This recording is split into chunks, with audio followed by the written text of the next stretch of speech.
ಕರ್ನಾಟಕ ರಾಜಕೀಯದಲ್ಲಿ ಈ ನಾಯಕತ್ವ ಬದಲಾವಣೆ ಚರ್ಚೆ ಅನ್ನೋದು ಮತ್ತೆ ತೀವ್ರಗೊಂಡಿದೆ. ಯಾಕಂದ್ರೆ ಎಲ್ಲೆಡೆ ಕೇಳಿ ಬರ್ತಾ ಇದೆ ಈ ಒಂದು ಪ್ರಶ್ನೆ ಕೂಡ. ಮುಖ್ಯಮಂತ್ರಿ ಸಿದ್ದರಾಮಯ್ಯ ಹೈಕಮಾಂಡ್ ಅವಕಾಶ ಕೊಟ್ರೆ ಮುಂದಿನ 2 ಬಜೆಟ್ ಗಳನ್ನು ಕೂಡ ನಾನೇ ಮಂಡಿಸ್ತೀನಿ ಅಂತ ಹೇಳಿಕೆಯನ್ನ ಕೊಡ್ತಾರೆ. ಈ ಹೇಳಿಕೆಯ ಬೆನ್ನಲ್ಲೇ ಉಪಮುಖ್ಯಮಂತ್ರಿ ಆಗಿರುವಂತಹ ಡಿ.ಕೆ. ಶಿವಕುಮಾರ್ ದೆಹಲಿಗೆ ಹೋಗಿದ್ದಾರೆ. ಈ ಒಂದು ಏನು ಈ ದೆಹಲಿ ಯಾತ್ರೆ ಇದೆ, ಇದು ರಾಜ್ಯ ರಾಜಕೀಯದಲ್ಲಿ ಹೊಸ ಕುತೂಹಲವನ್ನ ಹುಟ್ಟು ಹಾಕಿದೆ. ಇದು ಕೇವಲ ಸಾಮಾನ್ಯ ದೆಹಲಿ ಭೇಟಿ ಆಗಿದ್ಯಾ ಅಥವಾ ಮತ್ತೆ ಮುಖ್ಯಮಂತ್ರಿ ಕುರ್ಚಿಯ ರಾಜಕೀಯ ಆರಂಭವಾಗಿದ್ಯಾ? ಕಾಂಗ್ರೆಸ್ ಹೈಕಮಾಂಡ್ ಮುಂದೆ ಡಿ.ಕೆ.ಶಿ ಯಾವೆಲ್ಲ ಸಂದೇಶವನ್ನ ಇಡ್ತಿದ್ದಾರೆ? ಯಾಕಂದ್ರೆ ಚುನಾವಣೆಗಳ ಹತ್ರ ಬರ್ತಾ ಇದೆ ಮತ್ತು ಈ ಬೆಳವಣಿಗೆಗಳಿಂದ ಕರ್ನಾಟಕ ಕಾಂಗ್ರೆಸ್ ರಾಜಕೀಯದಲ್ಲಿ ಯಾವ ಹೊಸ ಸಮೀಕರಣಗಳು ಮೂಡಿ ಬರಬಹುದು? ಬಜೆಟ್ ನಂತರ ಭಯಭೀತರಾದ್ರ ಡಿ.ಕೆ.ಶಿ ಅನ್ನೋ ಪ್ರಶ್ನೆಗಳು ಯಾಕೆ ರಾಜ್ಯ ರಾಜಕೀಯದಲ್ಲಿ ಸದ್ದು ಮಾಡ್ತಾ ಇದೆ? ಎಲ್ಲವನ್ನ ಹೇಳ್ತಾ ಹೋಗ್ತೀನಿ ಇವತ್ತಿನ ಈ ಸ್ಪೆಷಲ್ ರಿಪೋರ್ಟ್ ನಲ್ಲಿ.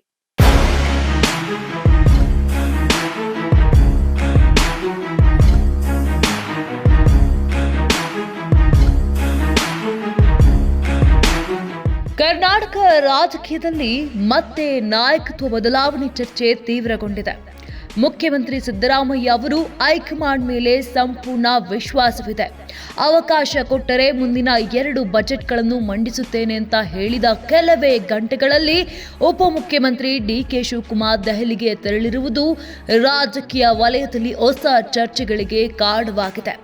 ಈ ಹೇಳಿಕೆ ಮತ್ತು ಅದರ ತಕ್ಷಣದ ನಂತರ ನಡೆದ ದೆಹಲಿ ಪ್ರಯಾಣ ಕಾಂಗ್ರೆಸ್ ಒಳ ರಾಜಕೀಯದ ಹೊಸ ಅಧ್ಯಾಯಕ್ಕೆ ಕಾರಣವಾಗಬಹುದು ಎಂಬ ವಿಶ್ಲೇಷಣೆಗಳು ಕೇಳಿಬರುತ್ತಿವೆ. ಕಲಬುರಗಿ ಜಿಲ್ಲೆಯ ಚಿತ್ತಾಪುರ ಕ್ಷೇತ್ರದಲ್ಲಿ ವಿವಿಧ ಅಭಿವೃದ್ಧಿ ಕಾಮಗಾರಿಗಳ ಶಂಕುಸ್ಥಾಪನೆ ಹಾಗೂ ಉದ್ಘಾಟನೆ ಕಾರ್ಯಕ್ರಮಗಳಲ್ಲಿ ಭಾಗವಹಿಸಿದ ಬಳಿಕ ಡಿ.ಕೆ. ಶಿವಕುಮಾರ್ ಅವರು ಅಲ್ಲಿಂದಲೇ ವಿಶೇಷ ವಿಮಾನದಲ್ಲಿ ದೆಹಲಿಗೆ ತೆರಳಿದ್ದಾರೆ. ಅವರೊಂದಿಗೆ ಎಐಸಿಸಿ ಅಧ್ಯಕ್ಷ ಮಲ್ಲಿಕಾರ್ಜುನ್ ಖರ್ಗೆ ಕೂಡ ಪ್ರಯಾಣಿಸಿರುವುದು ಗಮನ ಸೆಳೆಯುವ ಸಂಗತಿಯಾಗಿದೆ. ಅಧಿಕೃತವಾಗಿ ಇದು ಖಾಸಗಿ ಕಾರ್ಯಕ್ರಮದ ಪ್ರಯಾಣ ಎಂದು ಹೇಳಲಾಗಿದ್ದರೂ ರಾಜ್ಯ ರಾಜಕೀಯದ ಸನ್ನಿವೇಶದಲ್ಲಿ ಈ ಭೇಟಿಗೆ ಹೆಚ್ಚಿನ ರಾಜಕೀಯ ಮಹತ್ವ ನೀಡಲಾಗುತ್ತಿದೆ. ಹಿನ್ನೆಲೆ ನೋಡಿದ್ರೆ ಕಳೆದ ಡಿಸೆಂಬರ್ನಲ್ಲೇ ಡಿ.ಕೆ. ಶಿವಕುಮಾರ್ ಅವರು ಸಿದ್ದರಾಮಯ್ಯರಿಗೆ ಬಜೆಟ್ ಮಂಡನೆಗೆ ಅವಕಾಶ ಕೊಡಬಾರದು, ತಾವೇ ಬಜೆಟ್ ಮಂಡಿಸಬೇಕು ಎಂದು ಹಠ ಹಿಡಿದಿದ್ದರು ಎಂಬ ಮಾಹಿತಿ ರಾಜಕೀಯ ವಲಯದಲ್ಲಿ ಹರಿದಾಡಿತ್ತು. ಆದರೆ ಕಾಂಗ್ರೆಸ್ ಹೈಕಮಾಂಡ್ ಈ ಬೇಡಿಕೆಯನ್ನು ಗಂಭೀರವಾಗಿ ಪರಿಗಣಿಸದೆ ಸಿದ್ದರಾಮಯ್ಯ ಅವರೇ ಬಜೆಟ್ ಮಂಡಿಸುವಂತೆ ನಿರ್ಧಾರ ತೆಗೆದುಕೊಂಡಿತ್ತು. ಅದರಂತೆ ಬಜೆಟ್ ಮಂಡನೆ ಕೂಡ ಆಗಿದೆ. ಇದೀಗ ಬಜೆಟ್ ನಂತರ ಅಧಿಕಾರ ಹಂಚಿಕೆ ಪ್ರಶ್ನೆ ಮತ್ತೆ ಮುನ್ನೆಲೆಗೆ ಬಂದಿದೆ. ಈ ಸಂದರ್ಭದಲ್ಲಿ ಸಿದ್ದರಾಮಯ್ಯ ಅವರು ಹಲವು ಬಾರಿ ಹೈಕಮಾಂಡ್ ಹೇಳಿದಂತೆ ನಡೆದುಕೊಳ್ಳುತ್ತೇನೆ, ಅವರು ಬಿಡು ಎಂದರೆ ಬಿಡುತ್ತೇನೆ, ಇರು ಎಂದರೆ ಇರುತ್ತೇನೆ ಅಂತ ಹೇಳಿದ್ದಾರೆ. ಅಂದರೆ ನಾಯಕತ್ವ ಬದಲಾವಣೆ ಬಗ್ಗೆ ಅಂತಿಮ ತೀರ್ಮಾನ ರಾಜ್ಯದಲ್ಲಿ ಅಲ್ಲ, ದೆಹಲಿಯಲ್ಲೇ ಆಗಬೇಕು ಎಂಬ ಸಂದೇಶವನ್ನು ಅವರು ನೀಡುತ್ತಿದ್ದಾರೆ. ಈ ಕಾರಣದಿಂದಲೇ ಡಿ.ಕೆ. ಶಿವಕುಮಾರ್ ತಮ್ಮ ಮಾತು ಹೈಕಮಾಂಡ್ ಮಟ್ಟಕ್ಕೆ ತಲುಪಿಸಲು ದೆಹಲಿ ಲಾಬಿ ಮುಂದುವರೆಸಿದ್ದಾರೆ ಎನ್ನಲಾಗುತ್ತಿದೆ. ಇದರಲ್ಲಿ ಮತ್ತೊಂದು ಕುತೂಹಲಕರ ಸಂಗತಿ ಎಂದರೆ ಕಾಂಗ್ರೆಸ್ ನಾಯಕ ರಾಹುಲ್ ಗಾಂಧಿ ಅವರ ನಿಲುವು ಇನ್ನೂ ಸ್ಪಷ್ಟವಾಗಿಲ್ಲ ಎಂಬುದು. ಸಿದ್ದರಾಮಯ್ಯ ಕೂಡ ರಾಹುಲ್ ಗಾಂಧಿ ಹೇಳಿದ್ರೆ ನಾಯಕತ್ವ ತ್ಯಜಿಸಲು ಸಿದ್ಧ ಎಂದು ಹೇಳಿದ್ದಾರೆ. ಆದರೆ ಈವರೆಗೆ ರಾಹುಲ್ ಗಾಂಧಿ ಯಾವುದೇ ಸ್ಪಷ್ಟ ಸಂದೇಶ ನೀಡಿಲ್ಲ ಎನ್ನುವುದು ರಾಜಕೀಯ ವಲಯದಲ್ಲಿ ಚರ್ಚೆಯ ವಿಷಯವಾಗಿದೆ. ಇದರ ನಡುವೆ ಡಿ.ಕೆ. ಶಿವಕುಮಾರ್ ಅವರು ಈಗಾಗಲೇ ಹಲವು ಕಾಂಗ್ರೆಸ್ ಹಿರಿಯ ನಾಯಕರನ್ನ ಭೇಟಿ ಮಾಡಿ ತಮ್ಮ ಬೇಡಿಕೆಯನ್ನು ಮುಂದಿಟ್ಟಿದ್ದಾರೆ. ಕಾಂಗ್ರೆಸ್ ನಾಯಕಿ ಪ್ರಿಯಾಂಕಾ ಗಾಂಧಿ ವಾದ್ರಾ ಹಾಗೂ ಕಾಂಗ್ರೆಸ್ ಸಂಸದೀಯ ಮಂಡಳಿ ಅಧ್ಯಕ್ಷೆ ಸೋನಿಯಾ ಗಾಂಧಿ ಸೇರಿದಂತೆ ಹಲವು ನಾಯಕರೊಂದಿಗೆ ಅವರು ಮಾತುಕತೆ ನಡೆಸಿದ್ದಾರೆ ಎಂದು ಹೇಳಲಾಗುತ್ತಿದೆ. ಆದರೂ ಅಂತಿಮ ನಿರ್ಧಾರ ಮಾತ್ರ ರಾಹುಲ್ ಗಾಂಧಿ ಅವರ ಕೈಯಲ್ಲೇ ಇದೆ ಎಂಬ ಅಭಿಪ್ರಾಯ ಕಾಂಗ್ರೆಸ್ ಒಳವಲಯದಲ್ಲಿ ಕೇಳಿಬರುತ್ತಿದೆ. ಇದಲ್ಲದೆ ಕಾಂಗ್ರೆಸ್ ಸರ್ಕಾರ ರಚನೆಯಾದಾಗಲೇ ಮುಖ್ಯಮಂತ್ರಿ ಸ್ಥಾನವನ್ನು ಹಂಚಿಕೊಳ್ಳುವ ಕುರಿತು ಅನೌಪಚಾರಿಕ ಒಪ್ಪಂದವಿತ್ತು ಎಂಬ ಚರ್ಚೆಗಳು ಕೂಡ ರಾಜಕೀಯ ವಲಯದಲ್ಲಿ ಹಲವು ಬಾರಿ ಕೇಳಿಬಂದಿವೆ.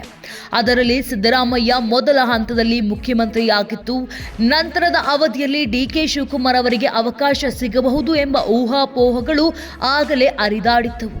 ಈಗ ಸರ್ಕಾರಕ್ಕೆ 2.25 ವರ್ಷವಾದ ಹಿನ್ನೆಲೆಯಲ್ಲಿ ಆ ಚರ್ಚೆ ಮತ್ತೆ ತೀವ್ರಗೊಂಡಿದೆ. ಇನ್ನೊಂದು ಪ್ರಮುಖ ಅಂಶ ಎಂದರೆ ಮುಂಬರುವ ಸ್ಥಳೀಯ ಸಂಸ್ಥೆಗಳ ಚುನಾವಣೆಗಳು. ಜಿಬಿಎ ವ್ಯಾಪ್ತಿಯ 5 ಮಹಾನಗರ ಪಾಲಿಕೆಗಳು, ಜಿಲ್ಲಾ ಪಂಚಾಯತ್ ಹಾಗೂ ತಾಲೂಕು ಪಂಚಾಯತ್ ಚುನಾವಣೆಗಳು ನಡೆಯಬೇಕಿದೆ.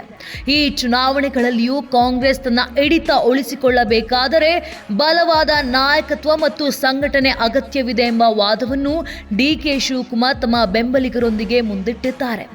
ರಾಜಕೀಯ ವಿಶ್ಲೇಷಕರು ಹೇಳುವ ಪ್ರಕಾರ ಕಾಂಗ್ರೆಸ್ ಹೈಕಮಾಂಡ್ ಈ ವಿಚಾರದಲ್ಲಿ ತ್ವರಿತ ನಿರ್ಧಾರ ತೆಗೆದುಕೊಳ್ಳುವುದಕ್ಕಿಂತ ಪರಿಸ್ಥಿತಿಯನ್ನು ಗಮನಿಸುತ್ತಿದೆ. ಏಕೆಂದರೆ ಕರ್ನಾಟಕ ಕಾಂಗ್ರೆಸ್ನಲ್ಲಿ ಸಿದ್ದರಾಮಯ್ಯ ಹಾಗೂ ಡಿಕೆ ಶಿವಕುಮಾರ್ ಇಬ್ಬರು ಕೂಡ ಪ್ರಭಾವಿ ನಾಯಕರು. ಇವರ ನಡುವೆ ಸಮತೋಲನ ಕಾಯ್ದುಕೊಳ್ಳುವುದು ಹೈಕಮಾಂಡ್ಗೆ ದೊಡ್ಡ ಸವಾಲಾಗಿದೆ. ಇದಕ್ಕೂ ಮಧ್ಯೆ ಕೆಲವು ಕಾಂಗ್ರೆಸ್ ಶಾಸಕರು ಡಿಕೆ ಶಿವಕುಮಾರ್ ಪರವಾಗಿ ದೆಹಲಿಗೆ ತೆರಳಿ ತಮ್ಮ ಬೆಂಬಲ ವ್ಯಕ್ತಪಡಿಸುವ ಸಾಧ್ಯತೆ ಇದೆ ಎಂಬ ಮಾತುಗಳು ಕೇಳಿಬರುತ್ತಿವೆ. ಇದರಿಂದ ಈ ವಿಚಾರ ಮುಂದಿನ ದಿನಗಳಲ್ಲಿ ಇನ್ನಷ್ಟು ರಾಜಕೀಯ ಚರ್ಚೆಗೆ ಕಾರಣವಾಗುವ ಸಾಧ್ಯತೆ ಇದೆ. ಈ ಬೆಳವಣಿಗೆಗಳ ನಡುವೆ ಸಚಿವ ಸತೀಶ್ ಜಾರಕಿಹೊಳಿ ಪ್ರತಿಕ್ರಿಯೆ ನೀಡಿ ಡಿಕೆ ಶಿವಕುಮಾರ್ ಪರವಾಗಿ ನಾವು ಇದ್ದೇವೆ, ಅವರು ದೆಹಲಿಯಲ್ಲೇ ಇದ್ದರೂ ಪರವಾಗಿಲ್ಲ, ಇಲ್ಲಿ ನಾವು ನೋಡಿಕೊಳ್ಳುತ್ತೇವೆ ಎಂದು ಹೇಳಿದ್ದಾರೆ. ಅವರ ಈ ಹೇಳಿಕೆಯು ಕಾಂಗ್ರೆಸ್ ಒಳ ರಾಜಕೀಯದ ಬಗ್ಗೆ ಹೊಸ ಚರ್ಚೆ ಹುಟ್ಟುಹಾಕಿದೆ. ಈ ಬೆಳವಣಿಗೆಗಳ ನಡುವೆ ಕಾಂಗ್ರೆಸ್ ಹೈಕಮಾಂಡ್ ಯಾವ ರೀತಿಯ ಸಮತೋಲನ ತಂತ್ರವನ್ನು ಅನುಸರಿಸುತ್ತದೆ ಎಂಬುದು ದೊಡ್ಡ ಪ್ರಶ್ನೆಯಾಗಿದೆ.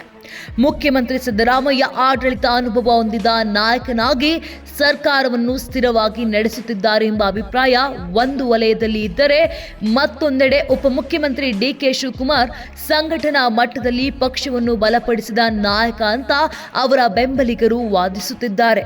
ಈ 2 ಶಕ್ತಿ ಕೇಂದ್ರಗಳ ನಡುವೆ ಸಮತೋಲನ ಸಾಧಿಸುವುದು ಕಾಂಗ್ರೆಸ್ಗೆ ಸವಾಲಾಗಿದೆ.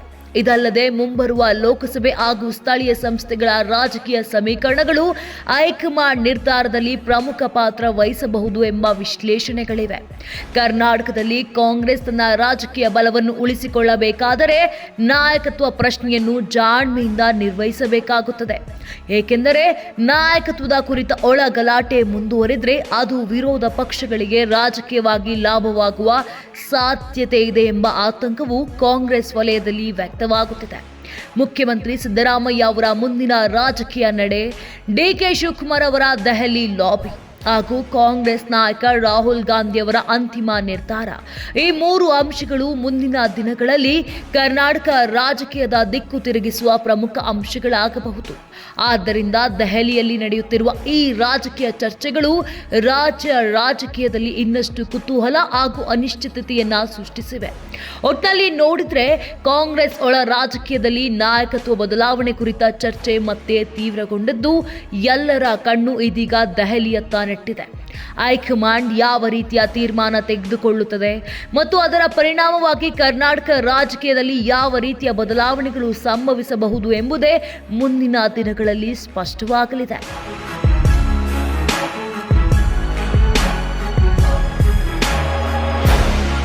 Karnataka TV leader awards 2025 best MP 2025 Jagadish Shettar Belagavi ಸಂಸದ, ಡಾಕ್ಟರ್ ಸಿಎನ್ ಮಂಜುನಾಥ್ ಬೆಂಗಳೂರು ಗ್ರಾಮಾಂತರ ಸಂಸದ, ಪ್ರಭಾ ಮಲ್ಲಿಕಾರ್ಜುನ್ ದಾವಣಗೆರೆ ಸಂಸದೆ, ಡಾಕ್ಟರ್ ಕೆ ಸುಧಾಕರ್ ಚಿಕ್ಕಬಳ್ಳಾಪುರ ಕ್ಷೇತ್ರ ಸಂಸದ, ಶ್ರೇಯಸ್ ಪಟೇಲ್ ಹಾಸನ ಕ್ಷೇತ್ರ ಸಂಸದ, ಮಲ್ಲೇಶ್ ಬಾಬು ಕೋಲಾರ ಕ್ಷೇತ್ರ ಸಂಸದ, ಸಾಗರ್ ಖಂಡ್ರೆ ಬೀದರ್ ಕ್ಷೇತ್ರ ಸಂಸದ, ಕ್ಯಾಬ್ ಬ್ರಿಜೇಶ್ ಚೌಟಾ ದಕ್ಷಿಣ ಕನ್ನಡ ಕ್ಷೇತ್ರ ಸಂಸದ, ತೇಜಸ್ವಿ ಸೂರ್ಯ ಬೆಂಗಳೂರು ದಕ್ಷಿಣ ಸಂಸದ, ಸುನಿಲ್ ಬೋಸ್ ಚಾಮರಾಜನಗರ ಕ್ಷೇತ್ರ ಸಂಸದ, ಪಿಸಿ ಮೋಹನ್ ಬೆಂಗಳೂರು ಕೇಂದ್ರ ಸಂಸದ, ಕುಮಾರ್ ನಾಯಕ್ ರಾಯಚೂರು ಕ್ಷೇತ್ರ ಸಂಸದ.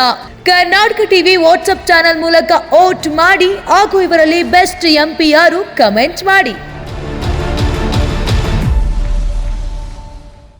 ನೀವು ಸಣ್ಣ ಆಗ್ಬೇಕಲ್ವಾ? ಅದು ಒಂದು ಉತ್ತಮ ಆಹಾರದಿಂದ ಸಣ್ಣ ಆಗ್ಬೇಕಲ್ವಾ? ಪ್ರತಿದಿನ ನಮ್ಮ ಜೀನಿ ಸ್ಲಿಮ್ ನ ಯೂಸ್ ಮಾಡಿ ಯಾವುದೇ ಸೈಡ್ ಎಫೆಕ್ಟ್ ಇಲ್ದಂಗೆ ನೀವು ಸಣ್ಣ ಆಗ್ತೀರಾ.